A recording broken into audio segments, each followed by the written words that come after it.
it's become increasingly apparent in recent years that the number of commercial spaceflight initiatives looking to go beyond Earth orbit is on the rise. Whether that be the Moon, near-Earth asteroids, or Mars, it appears that this is the beginning of a trend that is only just starting to materialise. Now, of course, there are all manner of financial and technical challenges associated with such ventures, but one that is often overlooked is the legal aspects that any enterprise venturing out into the solar system will have to contend with. So you might have seen recently in the news about Moon Express, one of the companies competing in the Google Lunar X Prize, which has just received permission to go to the Moon. A similar process must also now take place for SpaceX's Red Dragon mission, and indeed the legal challenges associated with going to Mars only grow relative to the Moon. A number of these challenges were elaborated on at the Mars One VIP event in June, where Leiden University's Dr. Masson-Zwaan, President of the International Institute of Space Law, gave a presentation on the legal aspects of Mars settlement. Summarising the key aspects of the United Nations treaties and principles on outer space, she identified the most pertinent point with regards to private spaceflight as being related to state liability. In short, any commercial venture going beyond Earth orbit needs to have a country, usually where a mission launches from, agree to take responsibility for that mission.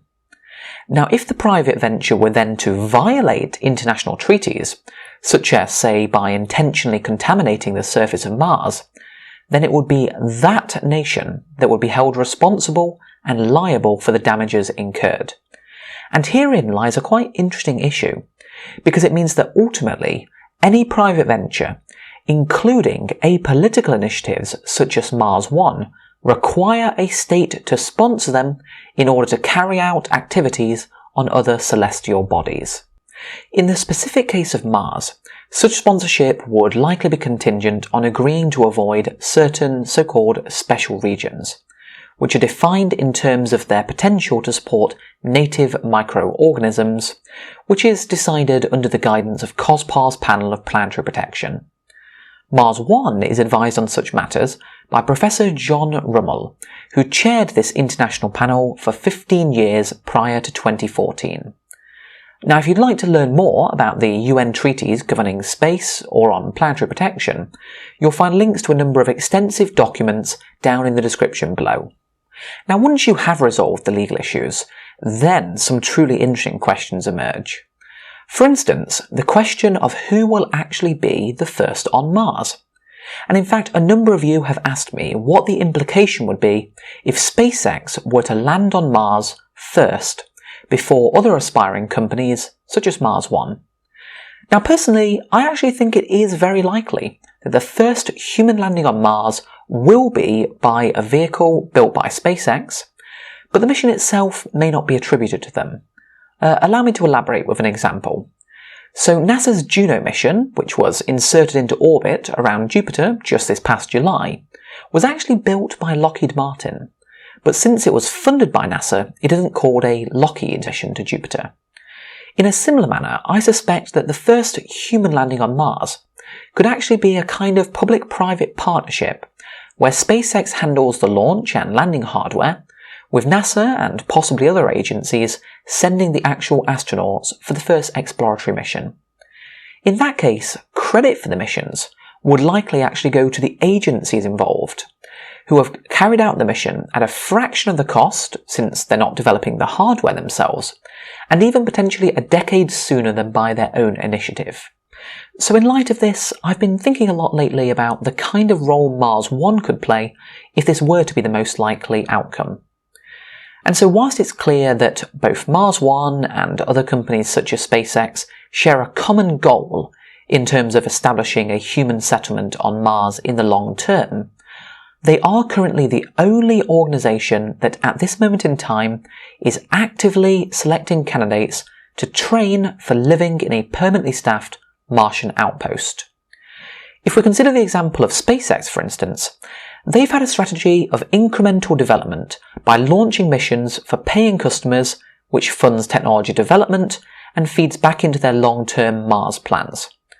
And in my opinion, a similar approach should be applied for Mars 1, whereby they should focus entirely on the crew selection and training aspects, to effectively create a private astronaut corps.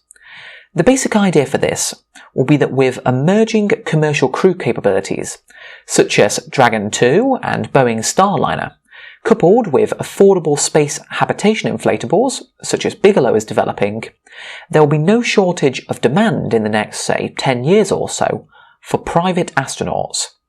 And if Mars 1 were to take this approach, it would enable their astronauts to accrue valuable flight experience, and these astronauts would then be a valuable asset when considering crews for the early exploration and settlement of Mars.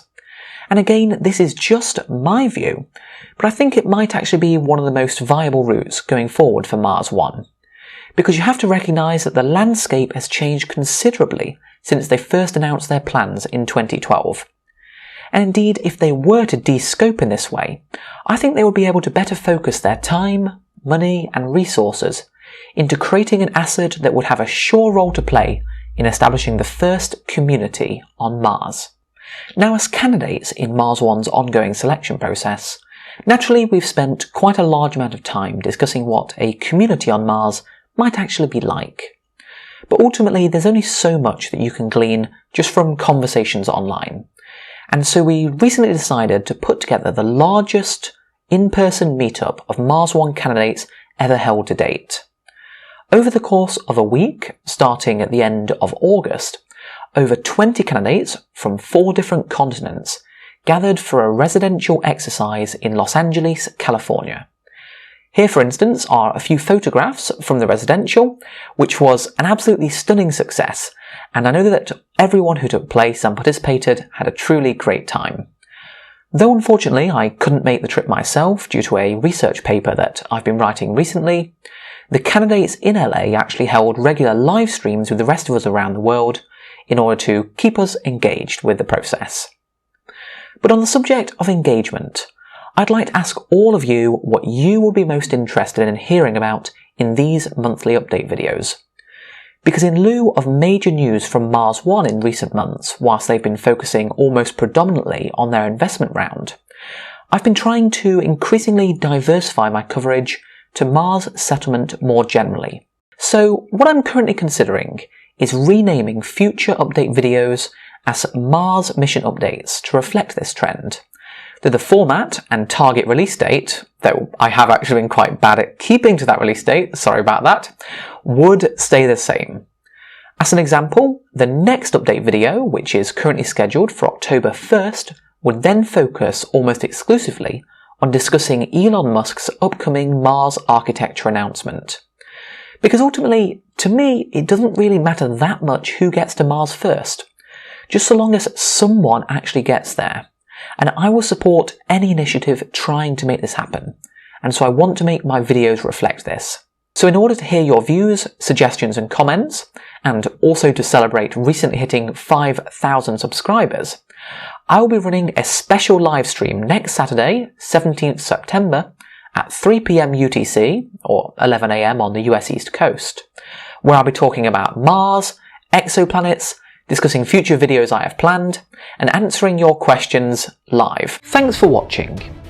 If you're new to this channel, I produce monthly updates on the Mars 1 project on the first Saturday of each month, as well as explorations in planetary science, astrophysics and human spaceflight.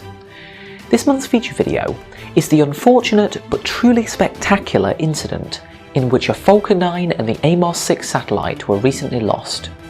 I'm confident though that SpaceX will eventually get to the bottom of the cause, and I wish them a safe and expedient return to flight. If you do have any questions, comments or suggestions, then feel free to post them down below or join my live stream next week.